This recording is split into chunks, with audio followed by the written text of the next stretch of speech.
Hey y'all, how you doing today? I'm doing good. Just having a quiet day today. God knows I need it. uh, Today I'm gonna talk about something that requires somebody to be extremely strong, and that is counseling, asking for help mentally,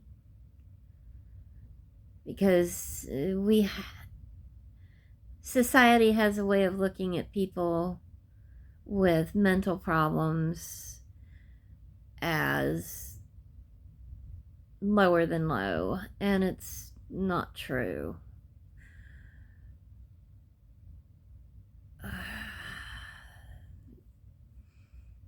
The first time I was in counseling was when I was a teenager. Um, I, when I was in high school, going into 10th grade, we had the option of, at either 10th or 11th grade, going half the day to our vocational technical school to learn a specialized trade. Um, I chose to learn cosmetology. So I went from the morning, well, it switched between the 3 years, but I'd go half day with regular school, and then we'd be bused to the Votech school in town and go the rest of the day there. And I spent 3 years doing that, and during that time, I learned a lot. Of course, I ended up getting my degree, and I passed the state board and had my cosmetology license. But one of the things that, was paramount was sterilization.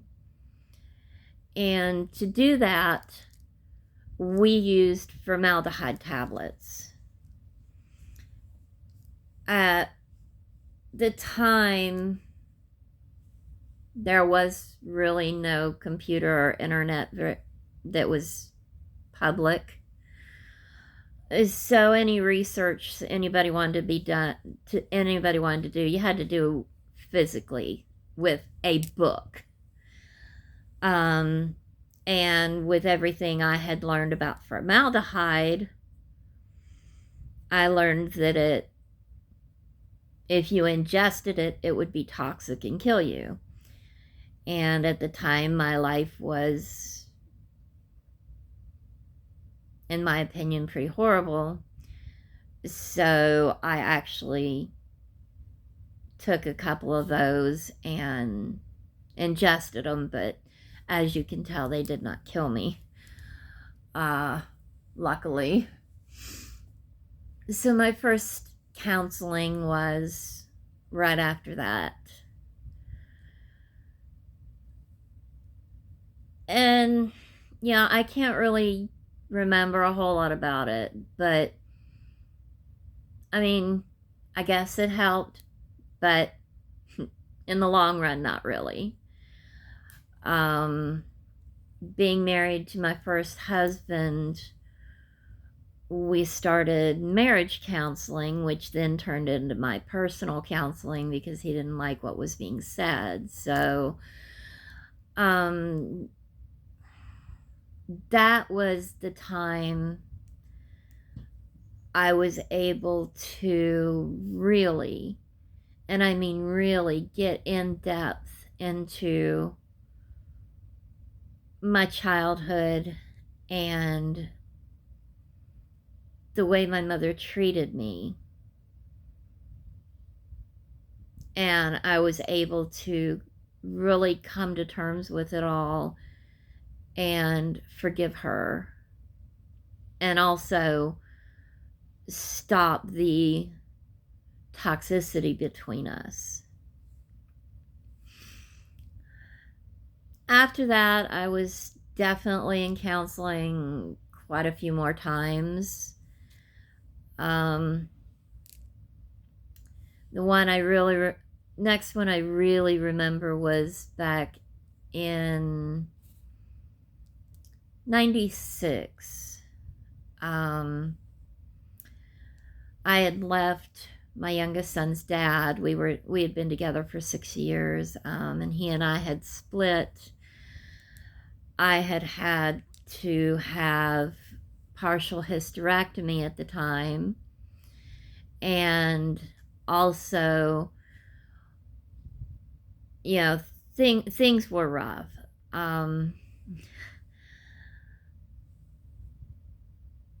I don't think I've ever admitted this to many people, but during that time, you know, I was 3 years post back surgery, and I couldn't be on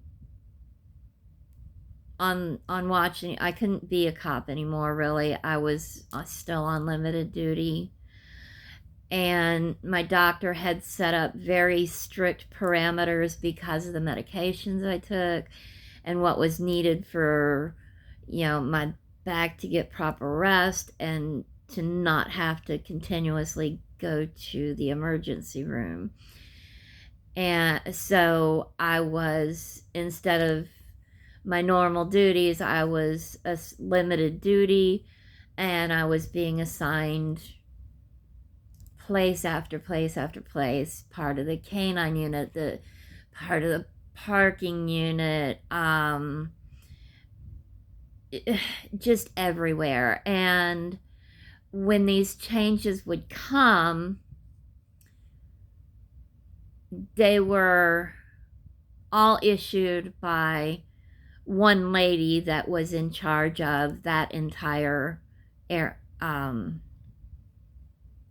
she was in charge of reassigning people.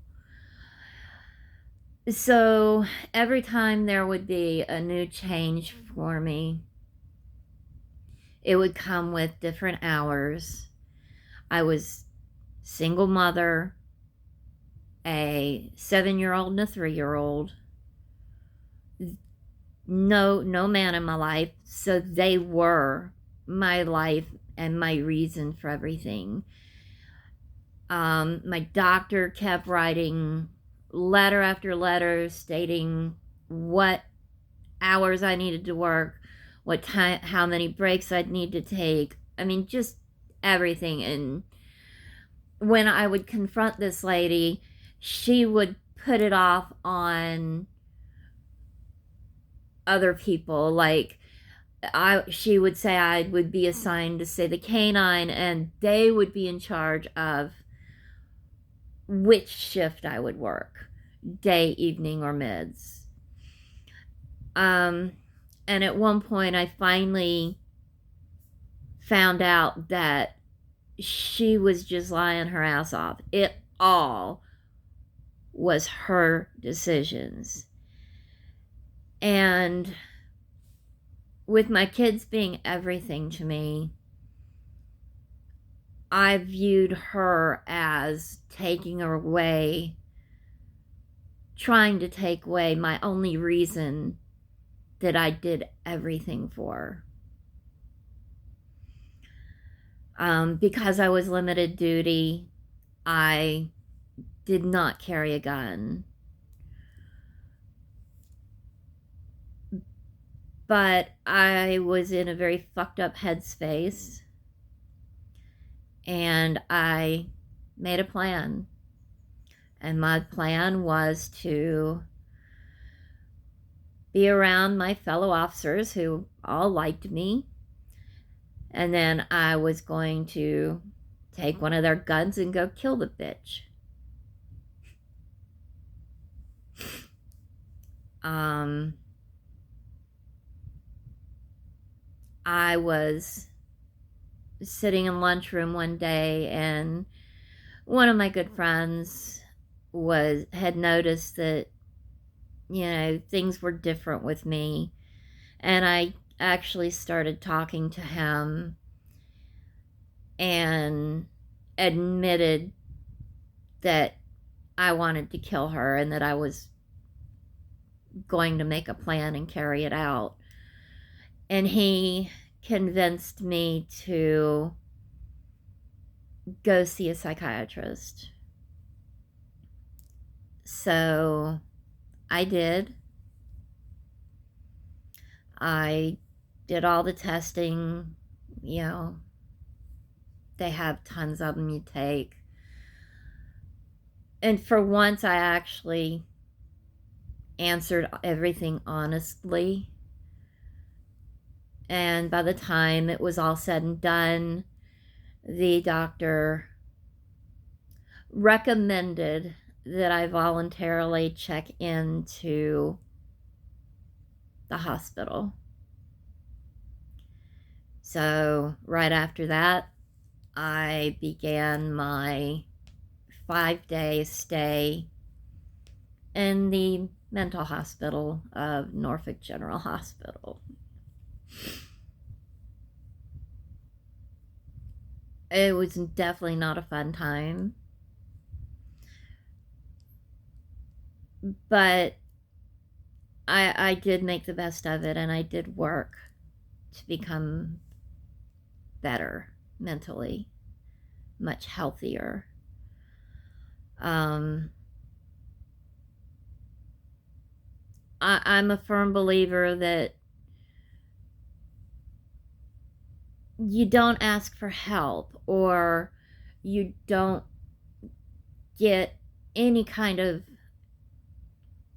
advice from doctors, counselors, therapists if you're not going to follow it.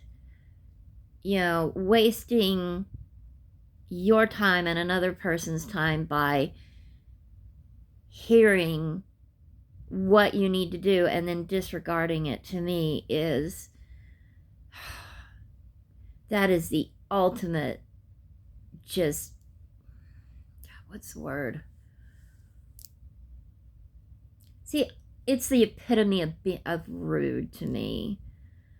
You don't waste somebody's time like that if you're not going to put in the work. So of course I did, and I got better, and I went back to work, and everything was good, and it did get back to her what I had planned on doing, and her behavior actually did change accordingly. uh, so yeah, I guess some good came out of it, but it was definitely one of my lowest points of my life until recently. Back after I met my second husband, I had gone back into counseling because I had had the second part of my hysterectomy, my marriage, which when we first got together things were great, and then after we got married, absolutely everything turned to shit. Both my parents, within a month, had both almost died, and things were really stressful. But at one point, my mom was having just repeated issues, so I was able to come out here near the end of the year of 98 to help take care of her.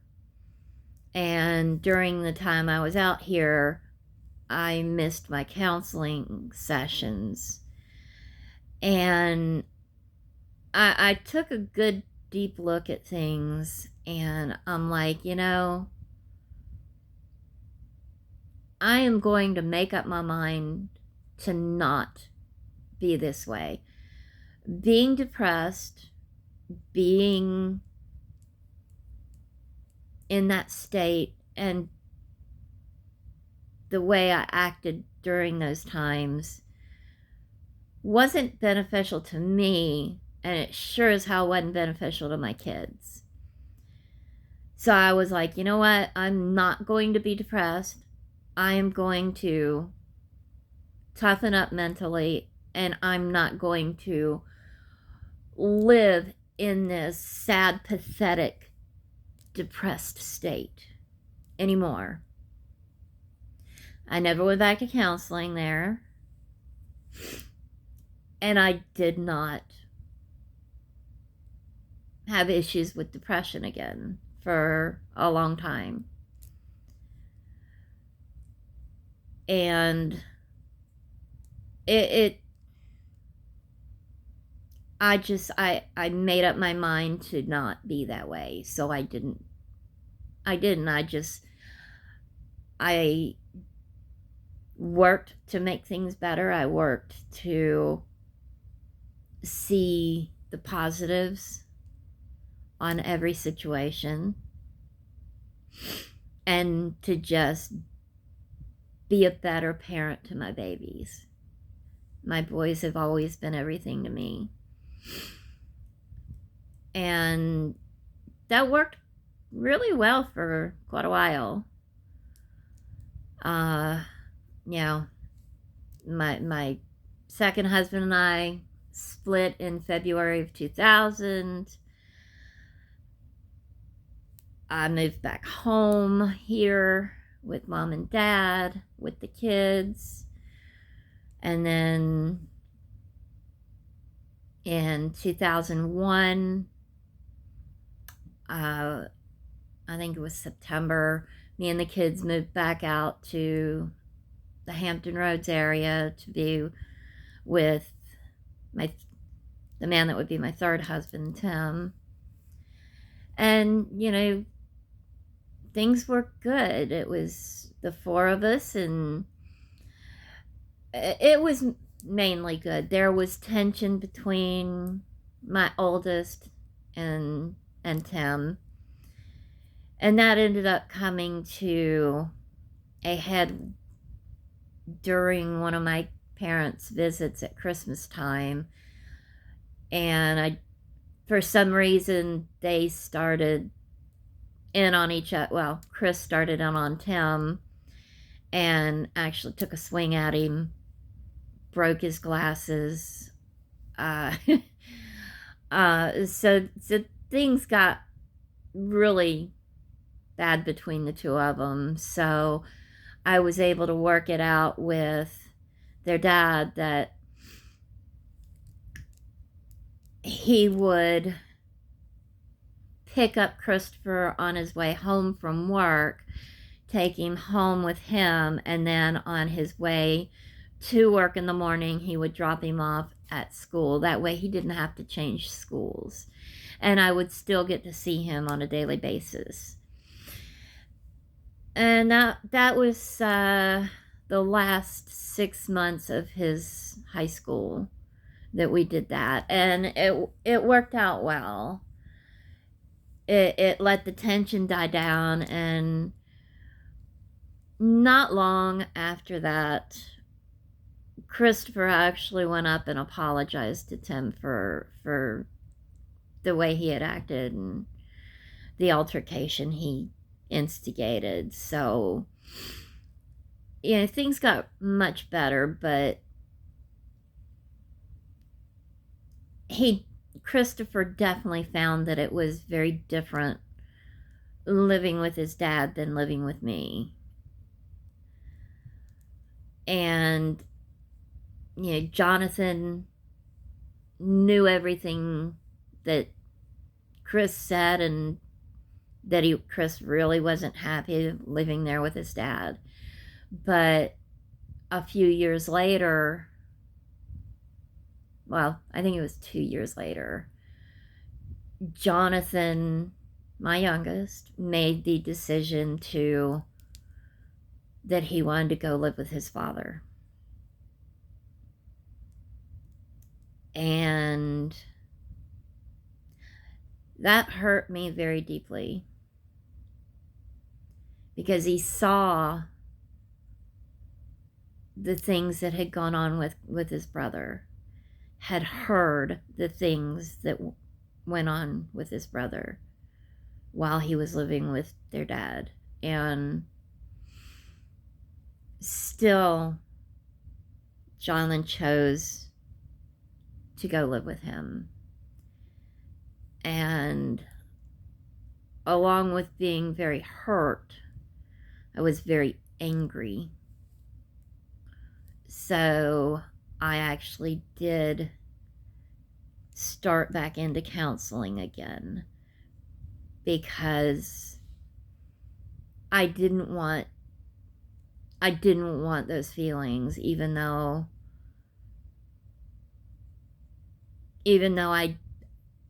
I wasn't depressed, but I had issues that I needed to talk about with a neutral person, so I didn't ruin my relationship with my son. And I of course was able to work through it. And both of my boys and I have an absolute amazing relationship. We always will. I call them and they call me just because. And it's wonderful when we're talking and spend time together. So it was really good that I did that. And that was in the mid to late 2000s. And then in 2010 I moved out here. And I never went to therapy again after that, until Daddy died. And I was so far in deep depression, grief, self-loathing, self-hatred, that I knew I needed help. So I talked to my doctor, got on medication, and then started therapy with the counseling services up in town. And I mean, I worked at it, but I can put on a really good facade. And at the time, I don't think I was really ready for counseling to actually help. So I went briefly, but ended up convincing myself that I was fine, when actually all I had done was push everything so far down that it couldn't come back up and be acknowledged. So that facade I put on was really, really pretty good for a while. And it took me until, what was this, 22? So it was late 2020, I think. God, was it then? That I went back to counseling, because everything was coming back up, not just everything with Dad, but everything that I felt about everything. My life was in shambles, and I really wasn't dealing well. So I went back into therapy, and the lady I worked with was really good, but then she took a job in a different county, same same counseling services, just in a different county. So she recommended me for the lady I'm seeing now, and she is somebody that is specialized in the EMDR, eye movement desensitization. I can't remember what the R is, but anyway, this woman is specialized in that, and we thought it might actually be beneficial for me to use that therapy tool to work through everything. So in April of last year is when I started seeing Jasmine. Honestly, we never even got around to EMDR. I know. We have not done it because I was finally ready to accept the help I needed and to admit to things and let them come up from being buried for so long. And she challenged me at every level. I would try to deflect. She wouldn't let me. I'd try to use humor. She wouldn't let me. She made me a better person because she has helped me to see the lengths I'll go to not deal with things and to change that, because it serves nobody any good to push it down into a box and try and spend all that energy to keep it pushed down and closed. And eventually you get tired and it all comes back. So I have dealt with absolutely everything. Daddy's death has been by far one of the most traumatizing things I ever lived through.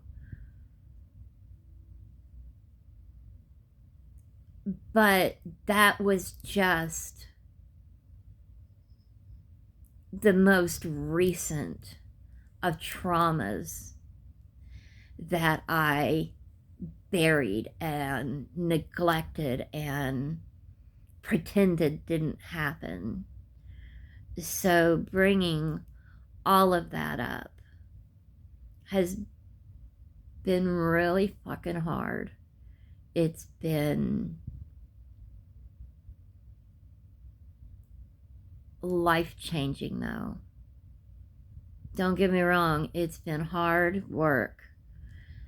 It's been painful, and by far it has been ugly.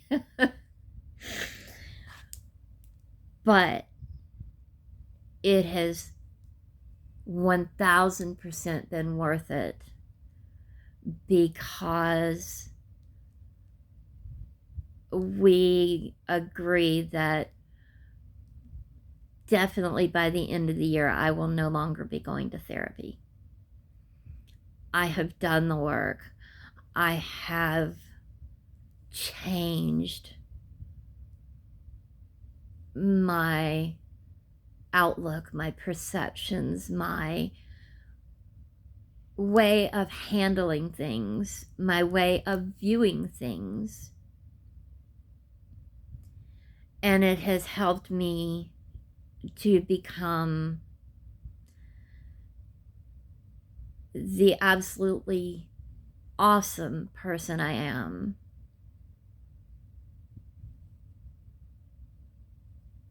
who can truly be a good person and acknowledge life has been fucking horrible.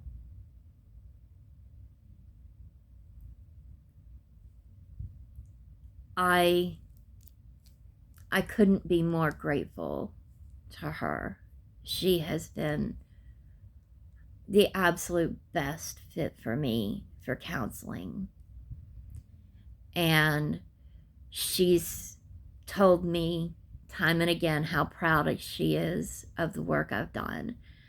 This woman is half my age, but she has taught me so much. And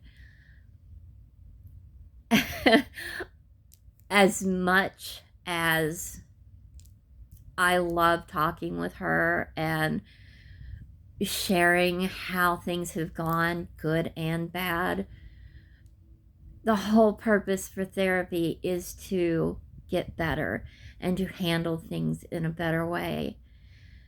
And I'm pretty much really close to that point. So as much as I'd love to say, hey, you know, I need to continue because she has helped me so much, it's because she's helped me so much that I can honestly say I don't need counseling very much longer. I used to go every week, and finally this year we started doing every 2 weeks, and just recently we've started doing once a month. So I have another scheduled in a month. We may schedule one more after that, but I will be done with counseling. And I know I'm better equipped to handle the things life throws at me because she has taught me so much. And it feels right. I've never liked myself until recently. I certainly didn't love myself until recently. And with the work she has pushed me to do, I can say I love myself. I like the person that I am. I am amazingly unique, and I am absolutely proud of the woman I've become. And it has been a long, hard fight to become her. And I will not wear a facade again. I will be me, whether that's happy, whether that's emotional and breaking down and crying, stressed, calm, it doesn't matter. I'm no longer hiding because I don't need to hide who I am. Who I am is enough. And I am extremely proud of myself for the work I've done and the changes that I've been able to make. Certainly, I'm a better person. I'm a better mother. I'm a better grandmother, having made these changes in my life. And I sure as hell ain't going back to the way I used to be. So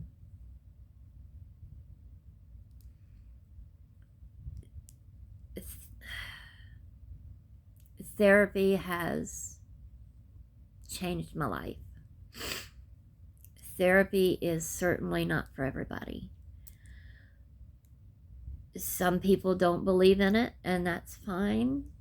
My dad was not one that would believe in therapy, but he never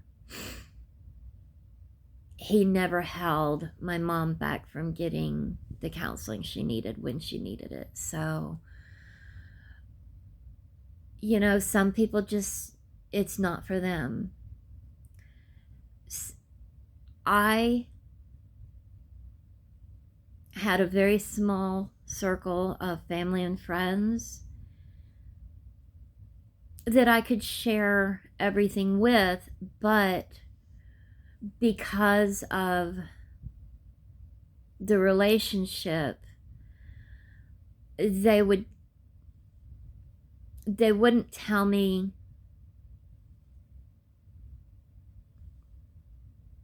they'd tell me the truth, just not the truth. It was more that, you know, I would say, you know, I'm responsible for Dad's death, and they'd be like, no, you're not, it wasn't your fault, you blah blah blah blah blah. And they were well-meaning, but I didn't believe it. And that's why I went to the outside counselor, because as well-meaning as my family and friends could be, they're biased. So therefore, I didn't fully trust what they were telling me. I had to come to knowledge in a more logical way that was gained through my emotions. And that's led me to be where I'm at today. So if you're struggling, please don't be afraid to ask for help. Help is always around, and you are wanted and loved in this world. Even if you may not feel it or think it at the time, you are. And you need to love yourself.